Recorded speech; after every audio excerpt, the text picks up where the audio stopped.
আসসালামু আলাইকুম দর্শক, আশা করি ভালো আছেন। আজকে আমি আপনাদের সঙ্গে আলোচনা করব শাওমির বাজেট কিলার স্মার্টফোন নিয়ে। বর্তমান সময়ে শাওমি তাদের নতুন একটি স্মার্টফোন লঞ্চ করেছে, শাওমি রেডমি 15 ফোনটি। তো শাওমি রেডমি 15 ফোনটিকে কেন বাজেট কিলার স্মার্টফোন বলা হয়েছে, বিস্তারিত জুড়ে থাকছে আজকের এই ভিডিওতে। ফোনটির আউটলুক অনেক সুন্দর করেছে। আউটলুক এবং ডিজাইনের দিক থেকে ফোনটি অনেক সুন্দর। আউটলুক এবং ডিজাইনের দিক থেকে ফোনটির কোনো ঘাটতি নাই। ফোনটির নিচের অংশে টাইপ সি পোর্টের charging system, 3.5 mm audio Jack এবং সিঙ্গেল স্পিকার ব্যবহার করেছে।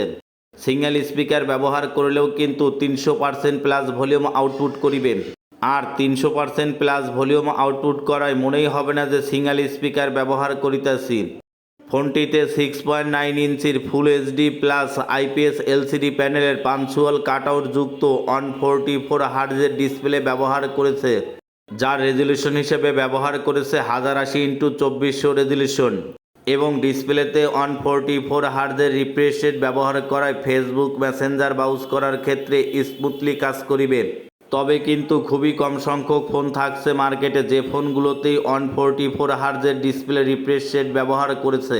বাজেট সেগমেন্টে শাওমি রেডমি 15 ফোনটিতেই কিন্তু বর্তমান মার্কেট পজিশনে 144 হার্টজের ডিসপ্লে রিফ্রেশ রেট ব্যবহার করেছে। ফোনটিতে 7000 mAh এর ইভিগেট সিলিকন ব্যাটারি ব্যবহার করেছে। ইভিগেট সিলিকন 7000 mAh এর ব্যাটারি ব্যবহার করায় ফোন 7000 mAh এর ব্যাটারি হওয়া সত্ত্বেও ফোন খুব একটা মোটা হবে না। ফোন এতটাই স্লিম হবে যে দেখে যেন মনে হবে একটা 5000 mAh এর ব্যাটারির ফোন। এবার আসা যাক ফোনটির ব্যাটারির পারফরমেন্সের বিষয়। এই ফোনের ব্যাটারি ব্যাকআপ এতটাই শক্তিশালী যে একবার চার্জ করিলে 2 থেকে আড়াই দিনের মতন ব্যাকআপ পাওয়া যাবে। একবার ফুল চার্জ করিলে 2 থেকে আড়াই দিনের মধ্যে চার্জ দেওয়ার কোনো চিন্তা ভাবনাই করিতে হবে না। আপনি ভুলেই যাবেন যে কবে ফোনে চার্জ করেছিলেন। এবং এই ফোনে যখন 1%-এ চার্জ আসিবে, 1% চার্জেও আপনি 64 মিনিট অডিও কল করিতে পারিবেন। শুধু তাই নয়, ফোনটিতে থাকছে 18 ওয়াটের রিভার্স চার্জিংয়ের সুযোগ সুবিধা। আর 18 ওয়াটের রিভার্স চার্জিংয়ের সুযোগ সুবিধা থাকায় পাওয়ার ব্যাংকের মতন সুযোগ সুবিধা দিবে আপনাকে। তাই এই ফোনটি আপনার এক্সট্রা পাওয়ার ব্যাংকের 2000 টাকা সেভ করিবে। এবং ফোনটি চার্জ করার জন্য ইনবক্সে থাকছে 33 ওয়াটের টার্বো চার্জার। 33 ওয়াটের ইনবক্সে টার্বো চার্জার থাকায় ফোনে ফুল চার্জ করার জন্য অতিরিক্ত বেশি সময়ের প্রয়োজন হবে না। চার্জ অনেক দ্রুত এবং অনেক ফাস্ট হবে। এবং এই ফোনটিতে আপনি একটানা 1600 বার চার্জ করার পরে 20% ব্যাটারি হেলথ কমিবে। অর্থাৎ আপনি একটানা 5 বছরের অধিক সময় ব্যবহার করার পরে 20% ব্যাটারি হেলথ কমতে পারে, যা কিনা বর্তমান মার্কেট পজিশনে বাজেট সেগমেন্টে কোনো ব্র্যান্ডের কোনো ফোনেই এই সুযোগ সুবিধাগুলো দিচ্ছে না।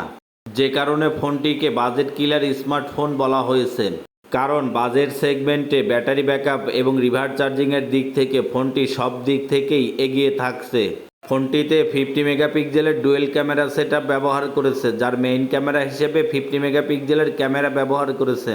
মেইন ক্যামেরা 50 মেগাপিক্সেলের অ্যাপাচার ভ্যালু হিসেবে 1.9 ব্যবহার করেছে। 1.9 অ্যাপাচার ভ্যালু ব্যবহার করায় ক্যামেরার কোয়ালিটি সুন্দর হবে। বিশেষ করে লো লাইটে নাইট মোডের ছবিগুলো অসাধারণ সুন্দর হবে। নাইট মোডের ছবিগুলো ফেস ডিটেক্ট করে শার্পনেস ঠিক রেখে সুন্দর করে দিবে। ব্যাক ক্যামেরার পাশাপাশি ফোনটিতে 8 মেগাপিক্সেলের সেলফি ক্যামেরা ব্যবহার করেছে। 8 মেগাপিক্সেল ক্যামেরাতেও আপনি ছবি ওঠার পরে ছবির যদি ডিটেলসগুলো দেখেন একদম স্বচ্ছ এবং ক্লিয়ার দেখা যাবে। ফোনটিতে আইপি রেটিং হিসেবে IP64 ব্যবহার করেছে। IP64 ব্যবহার করা ডাস্ট অ্যান্ড ওয়াটার অ্যাসিস্টের সুযোগ সুবিধা থাকছে। ডাস্ট অ্যান্ড ওয়াটার অ্যাসিস্টের সুযোগ সুবিধা থাকায় ফোন হালকা পানির ঝাপসা থেকে সুরক্ষা থাকিবে। ফোনটি আপডেট করা অ্যান্ড্রয়েড ভার্সন 15 করেছে এবং অপারেটিং সিস্টেম হিসেবে HyperOS 2.0 করেছে। ফোনটির চিপসেটের কথা যদি চিন্তা করেন, ফোনটিতে কলকম স্ন্যাপড্রাগন 685 চিপসেট ব্যবহার করেছে। কলকম স্ন্যাপড্রাগন 685 চিপসেটটি 6 ন্যানোমিটার আর্কিটেকচারে করেছে। চিপসেটটি 6 ন্যানোমিটার আর্কিটেকচারে করায় গেমিং সুযোগ সুবিধা অনেক ভালো পাওয়া যাবে। আপনি যদি পাবজি, ফ্রি ফায়ার বা অনলাইনের যে সকল গেমসগুলো থাকছে খেলেন, সেক্ষেত্রে স্মুথলি খেলিতে পারিবেন। গেমিং পারফরমেন্সের দিক থেকে ফোনটির চিপসেট অনেক ভালো এবং শক্তিশালী। তাই যারা গেমিং পারফরমেন্সের কথা চিন্তা করে ফোন ক্রয় করিতে চান তারা কিন্তু রেডমি 15 এই ফোনটি ক্রয় করিতে পারেন। ফোনটি বর্তমান মার্কেট পজিশনে দুটি ভেরিয়েন্ট লঞ্চ করেছে, 6128 এবং 8256। ফোনটির প্রাইজের কথা যদি চিন্তা করেন, ফোনটির 6128 প্রাইস করেছে 17,999 টাকা, আর 256 প্রাইস করেছে 20,999 টাকা। বাজেট সেগমেন্টে ফোনটির ওভারঅল কনফিগারেশন সব দিক থেকেই ভালো করেছে, তাই এই ফোনটিকে অনেকেই বাজেট কিলার স্মার্টফোন বলেছে।